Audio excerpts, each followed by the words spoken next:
नमस्कार दोस्तों, मैं हूं सुशांत सुमन और आप देख रहे हैं इंडियाज डेली व्यू। अब की बार बिहार में किसकी सत्ता बनेगी? तेजस्वी यादव की नई शुरुआत या फिर एनडीए के नीतीश कुमार का एक और कमबैक? इस बार बिहार में जो जोश दिखा है वो बदलाव की लहर है या ठहराव की चाह? 70% से ज्यादा वोटिंग। क्या 74 साल के नीतीश कुमार पर भरोसा है या फिर तेजस्वी बाबू के सपनों का समर्थन? एग्जिट पोल फिर से अपने अनुमान को लेकर आए हैं। कहते हैं नीतीश कुमार फिर से कुर्सी पर बैठेंगे, लेकिन बिहार की हवा अक्सर ही पोल को पलट देती है। 2015 हो या 2020, कई बार जो जीत का दावा किया गया वो नतीजे में धूल चाट गया। तो क्या इस बार भी इतिहास खुद को दोहराएगा? बिहार कहता है यहाँ राजनीति तावा पर रोटी की तरह है, पलटते देर नहीं लगती। इतिहास गवाह है, नीतीश कुमार जिधर जाते हैं सरकार उधर ही बन जाती है। मगर इस बार बम्पर वोटिंग ने पूरा खेल बदल दिया है। क्या ये वोट महिलाओं के विश्वास का है या हर घर नौकरी के वादे पर युवा पीढ़ी का भरोसा? क्योंकि तेजस्वी बाबू ने रोजगार की बात की और नीतीश बाबू ने 10,000 का तोहफा दिया। अब सवाल यही है, बिहार की जनता विकास को चुना या अनुभव को? सुबह से शाम तक लंबी कतारें थी, हर चेहरा उम्मीद से भरा हुआ था, हर उंगली पर स्याही, हर दिल में फैसला। ये सिर्फ वोट नहीं था भाई, बिहार की नई कहानी लिखने वाला दिन था। वो लम्हा वाकई ऐतिहासिक था जब बिहार में मतदान के जरिए अपने भविष्य की तस्वीर खुद लिखी।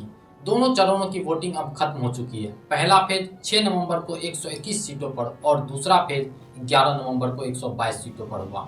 70% से ज्यादा वोटिंग सिर्फ आंकड़ा नहीं है, यह एक संकेत है कि बिहार की जनता कुछ कहना चाहती है। अब सवाल यह है कि इस इशारे को समझे कैसे, एग्जिट पोल के जरिए या लोगों की बातों के जरिए? क्योंकि बिहार में इतनी भारी वोटिंग पहले कभी नहीं हुई। 1952 में जब पहला चुनाव हुआ था तब वोटिंग 42% थी और 2000 में पहुंची 62% तक। लेकिन इस बार इतिहास ही बदल गया, 70% पार। तो अब हर कोई गणना कर रहा है। तो क्या यह वोट सरकार के भरोसे की मोहर है या जनता की चेतावनी? जिन इलाकों में हम गए वहां ज्यादातर लोग कहते थे भैया नीतीश की सरकार बन जाएगी, लेकिन एनडीए के अपने कार्यकर्ताओं के चेहरे पर भी डर था, कहीं मामला हरियाणा वाला ना हो जाए जहां एग्जिट पोल कुछ बोले और नतीजा कुछ और निकले। अब जबकि मतदान खत्म हो चुका है और 14 नवंबर को नतीजे का इंतजार है, तो सभी सर्वे एजेंसियां अपने आंकड़े लेकर मैदान में आए। हमने इन सारे पोल्स को एक साथ जोड़ा। इन 17 एजेंसियों के मुताबिक एनडीए 130 से लेकर 209 सीट तक अनुमान है, जबकि गठबंधन को 17 से 100 सीट तक। लेकिन बिहार की कहानी बताती है एग्जिट पोल अक्सर ही यहाँ नाकाम हुए हैं। 2015 में पोल ने एनडीए को आगे दिखाया, पर नतीजा आया महागठबंधन 178 सीट के साथ भारी पड़ा। 2020 में उल्टा हुआ। इस बार पोल्स ने तेजस्वी यादव को बढ़त दी थी, मगर सरकार बनी नीतीश कुमार की। तो अब सवाल फिर वही, क्या इस बार फिर एग्जिट पोल बिहार की राजनीति का मजाक बनाएंगे या फिर इस बार का अनुमान सही साबित होगा? नीतीश कुमार फिर वापसी करेंगे या तेजस्वी यादव पहली बार मुख्यमंत्री बनेंगे?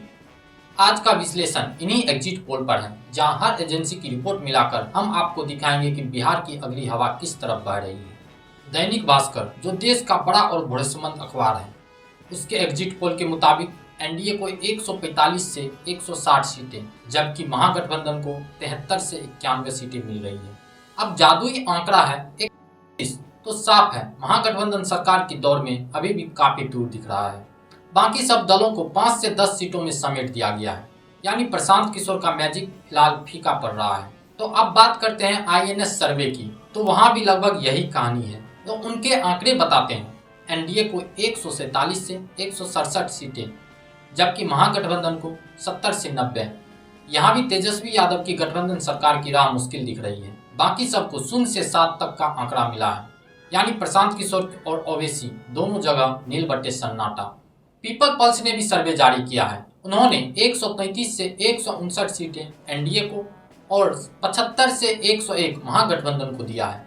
बाकी दलों को 2 से 13 सीटें। इस लिस्ट में पीपल इनसाइट का भी पोल आया है। उन्होंने 133 से 148 एनडीए को और 87 से 102 महागठबंधन को दिया है। बाकी सब दलों को 3 से 8 सीटों तक सीमित बताया गया है। अब बात करते हैं चाणक्य पोल की, जिसकी भविष्यवाणियां अक्सर चर्चा में रहती है। उन्होंने 130 से 138 सीटें एनडीए को और 100 से 108 सीटें महागठबंधन को दिया है। यहाँ भी साफ बहुमत एनडीए के पक्ष में जा रहा है। पोल एस्टेट ने 133 से 148 एनडीए और 97 से 102 महागठबंधन को दिखाया है, यानी लगभग एक जैसी तस्वीर, जहां एनडीए की बढ़त कायम है। जेबीसी पोल ने 135 से 151 एनडीए को, 88 से 103 महागठबंधन को बताया है।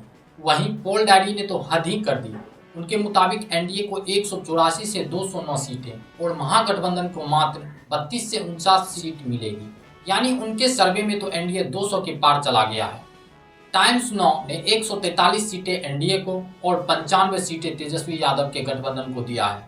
प्रज्ञा पोल ने भी एनडीए को 186 सीटें और महागठबंधन को सिर्फ 50 सीटें दी है। पीके मार्क वाले ने 142 सीटें एनडीए को और 80 सीट से 98 सीटें महागठबंधन को। टीआईएफ पोल ने 145 से 163 सीट एनडीए को और 76 से 95 महागठबंधन बताया है।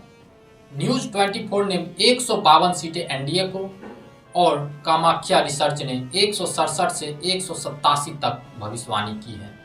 डीबी रिसर्च, न्यूज 18 और रुद्र रिसर्च, इन सब ने भी एनडीए को स्पष्ट बहुमत दिया है। कुल मिलाकर लगभग हर एजेंसी का आंकड़ा 130 से 200 सीट के बीच एनडीए के पक्ष में जा रहा है। अब अगर इन सब का औसत निकालते हैं तो तस्वीर काफी हद तक साफ है। बिहार में एक बार फिर नीतीश कुमार की वापसी तय मानी जा रही है।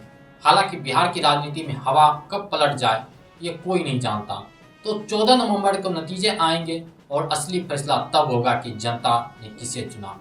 लेकिन एग्जिट पोल कहते हैं इस बार महागठबंधन में हालात वाकई गड़बड़ है और इसके पीछे कई वजह हैं। सबसे पहले बात करते हैं प्रशांत किशोर की, जिन्होंने कहा था कि या तो आर या पार, अर्श या फर्श, लेकिन अब लग रहा है कि वो सिर्फ फर्श पर ही आ टिके हैं। कहा जा रहा है कि कुछ सीटों पर ही कड़ी टक्कर है, मगर दहाई में पहुंचना मुश्किल है। ओबीसी की पार्टी एक सीट पर टिक सकती है। आरजेडी को नुकसान हुआ है कांग्रेस की कमजोर परफॉर्मेंस की वजह से। मुकेश सहनी की पार्टी भी पिछड़ रही है।